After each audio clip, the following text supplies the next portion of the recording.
কবর প্রতিদিন ডাক দিয়ে বলে আনা বাইতুদ দুধ। প্রত্যেকের কবর প্রত্যেককে ডেকে বলে, ও আল্লাহর বান্দা, জানো আমি পোকামাকড়ের ঘর, পোকামাকড়ের ঘর। তুমি তো সেই বান্দা যে একটা মশা কানের পাশ দিয়ে উড়ে গেলে তোমার ঘুম বন্ধ হয়ে যায়, চোখ মিলে যায়। একটা মশার গুনগুন আওয়াজ সহ্য করতে পারো না। একবার কয়েল, একবার অ্যারোসোল, একবার মশারি, এরপরও তুমি চাও যে একটা মশাও যেন আমার কানের কাছে গুনগুন না করে। তো 5 ঘন্টার ঘুমের জন্য, 6 ঘন্টার ঘুমের জন্য বান্দা এই যত্ন নিলা, অনন্তকাল কিংবা বছরের পর বছর কবরের যে ঘুম দিবা, পড়ে থাকবা সেই ঘরে, পোকা মাকড়ের ঘর, সেই ঘরে তুমি ঘুমাইবা কেমনে, থাকবা? আমার বাপ, আমি থাকবো কিভাবে? আমি থাকবো কিভাবে বলে? ভাবেন, আমিও ভাবি, আপনিও ভাবেন। উসিকুম ওয়া ইয়া, আপনাকেও বলছি, আমাকেও বলছি। এই এখন ঘরে গেলে আমরা সবাই ল্যাপ আর কম্বলের নিচেই তো শুয়ে যাব বাপ। কিন্তু একবার ভাবেন তো, যার মা কবরে, মার কবরে ল্যাপ কম্বল আছে কি? যার বাপ কবরে আছে এই মুহূর্তে, বাপ আপনি ভাবেন তো।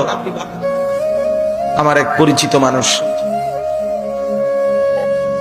একতলা বাড়ি করছে ঢাকা, 4.5 কোটি টাকা খরচ করে, শুধু একতলার মধ্যে খরচ করছে। কিছুদিন আগে ইন্তেকাল করছে। ছেলেরা, তার গ্রামে জানাজা হবে পরের দিন দুপুরে।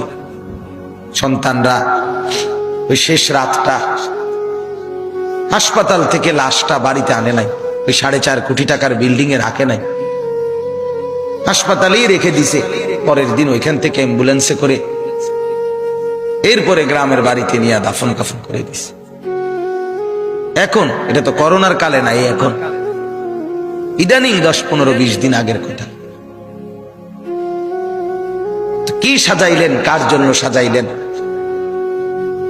কি বুঝলেন, কি ভাবলেন? আপনি ভাবেন। এজন্য কবর প্রতিদিন বলে, বান্দা তুমি কেমনে থাকবা? অগণিত পোকা মাকড়, অগণিত পোকা মাকড় তোমাকে ঘিরে ধরবে, কেমনে থাকবে?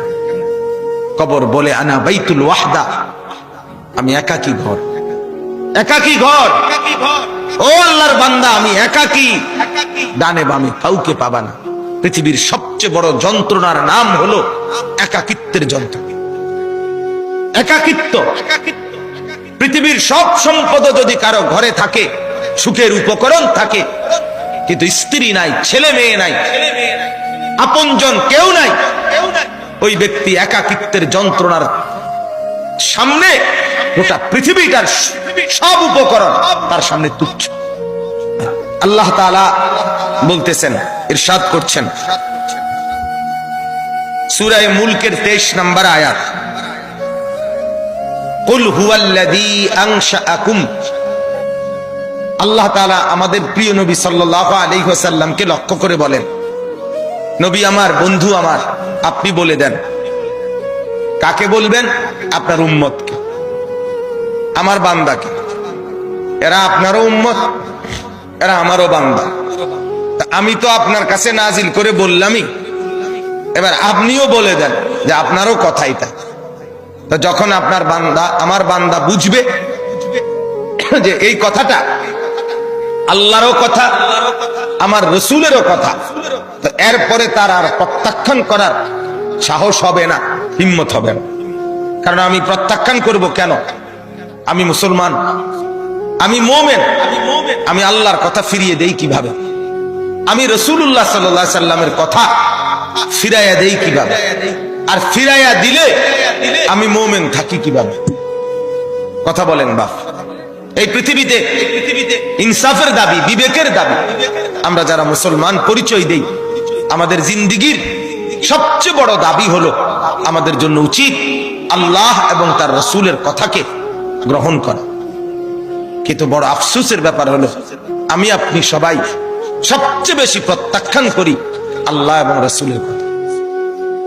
সামান্য থেকে সামান্য ব্যক্তির কথাও এক ডাক্তার বলে দিছে বাঁচতে হলে আর কোনোদিন মিষ্টি খাওয়া যাবে না, 30 বছরের জন্য মিষ্টি খাওয়া ছেড়ে দিছে।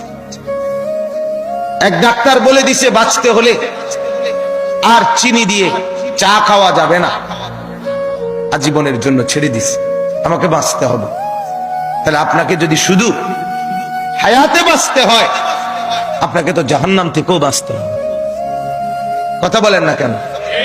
দুনিয়াতে যেরকম আপনি চাচ্ছেন আমাকে বাঁচতেই হবে, অতএব কষ্ট হলেও মিষ্টি খানা ছেড়ে দিলাম, চিনি খাওয়া ছেড়ে দিলাম, তা আপনি কষ্ট হলেও আপনাকে তো জাহান্নামের আগুন থেকেও বাঁচতে হবে বাপ। তো সেই জাহান্নামের আগুন থেকে বাঁচতে হলে আল্লাহ এবং তার রসুলের নিষেধগুলোও তো ছেড়ে দেওয়া উচিত, গুনাহ তো ছেড়ে দেওয়া উচিত বাপ।